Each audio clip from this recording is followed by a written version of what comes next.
ఈరోజు హైదరాబాద్ నగరంలో ముఖ్యంగా జూబ్లీ హిల్స్ ప్రాంతంలో చాలామందిని కలవరపెడుతున్నటువంటి అంశం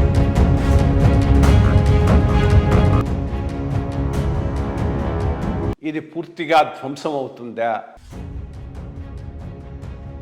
ఆక్యుపై చేసేస్తుందా అనేటటువంటి ఒక నమస్కారం చా గారు.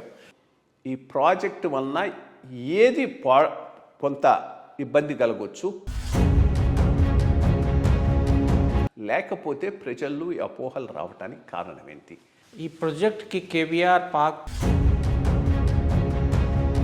ఈ ఫ్లైఓవర్ అవసరం ఉందా?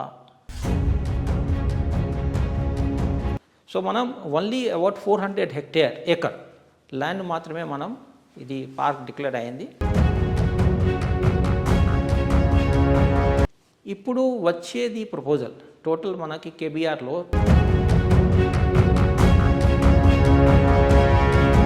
సో అప్పుడు జిహెచ్ఎంసీ ఇది ఫారెస్ట్ డిపార్ట్మెంట్కి ప్రపోజల్ పంపించినారు. ఇది 6 మన జంక్షన్స్ ఉన్నాయి.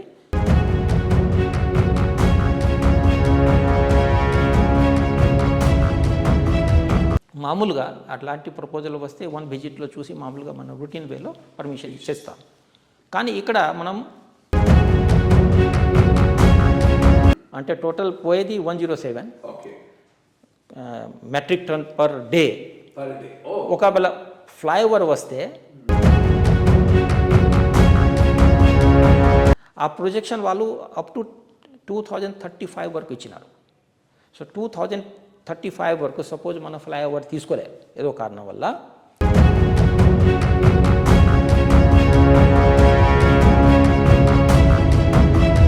ఇప్పుడు 2015-16లో మీరు ఉన్నప్పుడు మొదలు పెట్టారన్నారు. ఇప్పుడు 2026లో ఇంకా ఇంత డిలే కావటానికి కారణాలేంటి? 2000 అప్పుడు 2017లో ఎన్జిటి ఫైనల్గా డిసిజన్ ఇచ్చేది. మీరు ఎన్జిటి జడ్జ్మెంట్ చదివితే అపోహల మీద ఆధారపడిన public active wrong impression. Even NGT judgement మీరు అది క్లియర్గా జడ్జ్మెంట్లో రాసినారు. కేవీఆర్తో ఇక్కడ ఈ అన్ని చెట్లు మనం ప్రపోజ్ చేసేది నేషనల్ పార్క్లో లేవు. That is most important. ఏవైనా ఫెల్లింగ్లు జరగవచ్చా దీనివల్ల? మన కమిటీలో డిస్కస్ అయితే అప్పుడే ఈ కండిషన్ పెట్టుకున్నాము జిహెచ్ఎంసీ మీద. రోడ్ డివైడర్స్ మీద వేసున్నటువంటి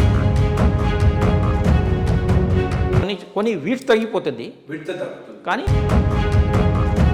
ఇప్పుడు మనం చెప్పిన 13.8 దాదాపు 40 ఏకర్ మనం ఇయర్ మార్క్ చేసినాం వైడనింగ్కి. దీనిలో ఓన్లీ